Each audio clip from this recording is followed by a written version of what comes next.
Subscribe करें हमारे YouTube channel साधना gold को और पाएं वीडियोस सबसे पहले। बेल आइकन दबाना ना भूलें। हमारे श्री धाम बरसाने के एक बड़े दिव्य संत शेर जी थे। उनके घर में 4 बेटे थे, 4 बहुएं थी। घर परिवार बहुत भरा पड़ा था। पत्नी का स्वर्गवास हो गया। बहुत सुख संप्रदाय भरी पड़ी थी। धन का कोई कमी नहीं थी, पर जीवन में एक अभाव था। कैसी भी अगर मेरे घर में एक बेटी होती तो मेरा परिवार भर पूरा हो जाता। महाराज मन में यही लगा रहता, एक बेटी होती तो परिवार पूरा हो जाता, एक बेटी तो होती तो परिवार पूरा हो जाता।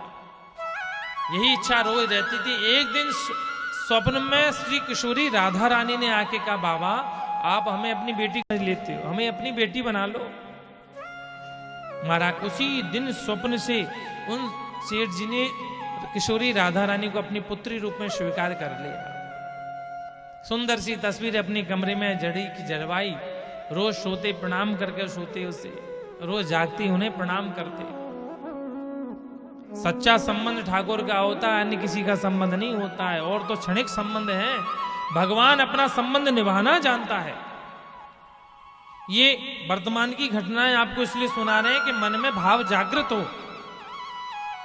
देखिए ये जो कथाएं हैं ना, ये किसी शास्त्र में नहीं है, ये प्रमाणिक हैं कथाएं। वर्तमान की घटना घटी हैं सब। ये चर्चाएं पढ़ने से नहीं आती हैं, ये चर्चाएं संतों के पास सुनने से, संतों के पास बैठने से ये अनुभव होता है। भगवान अपना हक अदा करते हैं, अपना रिश्ता निभाते हैं। एक दिन का समय था, जैसे आप लोग सब लोग घूंघट मार के रहते हैं। अभी तो थोड़ी आधुनिकता आ गई है, ब्रज में भी कई जगह आधुनिकता आ गई है, पर फिर भी नंदगांव, बरसाना, गिरिराज जी, गोकुल, फिर भी वहां भी प्राचीनता है। वहां की माताएं आज भी घूंघट करती हैं। परंपरा है हमारी भारत की। महाराज चूड़ी वाली मनिहारिन चूड़ी पहनाने के लिए शेर जी के पास पहुंची। शेर जी बहुत समय हो गया आपके घर की बहुओं को चूड़ी नहीं पहना। जाके पहनाया। माताएं पहले नहीं जाती थी, चूड़ी वाली ही घर आ जाती थी। मनिहारिन घर पे गई, सबको चूड़ी पहनाई। 1 को पहनाई, 2 को पहनाई, 3 को पहनाई, 4 को पहनाई, 5 को पहनाई। शेर जी के पास शेर जी ने कहा कितने पैसे हुए? बोले एक हाथ का 5 रुपए, दोनों हाथ के 10 रुपए, एक कि 10 रुपए के हिसाब से मेरी 50 रुपए सेवा हो गई। शेर जी ने कहा 50 रुपए कैसे? बोले मैंने 5 को चूड़ी पहनाई है। शेर जी विचार करने लगे, मेरे घर तो 4 ही बहू हैं, 4 ही बेटे हैं, 5 तो है ही नहीं। शेर जी को मन में लगा कहीं ये झूठ ना बोल रही हो, असत्य ना बोल रही हो। अच्छा मैं घर पे पूछ के तुझे पैसा भिजवाता हूं। और एक बार कहने लगे, बोले मेरे घर 4 बहू है। नहीं महाराज मैं 5 को पहनाई है, 4 को नहीं। अरे तुझे ज्यादा पैसा चाहिए तो मुझसे मांग ले, मैं तुझे 40 की 50 दे दूं, 60 दे दूं, पर असत्य क्यों बोलती है? नहीं महाराज मैं अपना हक मांग रही हूं, मेरा जो परिश्रम है। मैंने 5 को पहनाई है, 5 का ही लूंगी, कम नहीं लूंगी। शेर जी घर आए, घर आकर के प्रसाद पाया। प्रसाद पा करके सब बहुओं ने प्रणाम किया।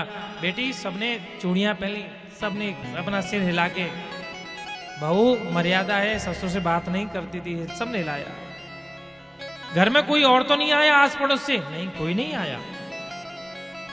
चारों ने चूड़ियां पहनी? बोले हाँ चारों ने ही चूड़ियां पहनी हमने। अब शेर जी तो सहन करने गए। रात्रि में स्वप्न में किशोरी राधा रानी ने दर्शन तो दिया शेर जी को, पर नित्य प्रति के भांति नहीं दिया। आज रोज दर्शन देती थी, खुश रह होकर दर्शन देती थी। आज दर्शन किए, किशोरी राधा रानी के नेत्रों से अश्रुधारा बह रही थी। शेर जी ने कहा क्या हुआ बेटा, कैसे रो रही हो? बोले बाबा एक पुत्री का इतना अधिकार भी नहीं कि अपने पिता के घर आके 4 चूड़ी भी पहन जाए। महाराज शेर जी रात्रि में ही जागे और जाग करके मनिहारिन के घर पहुंच गए। धन धन मनिहारिन तेरो भाग्य, धन्य तू धन्य है, धन्य है। मैं तो केवल पुत्री मानी पर नाता नहीं निभाया, तू अपने हाथ से उसे चूड़ी पहना के आई।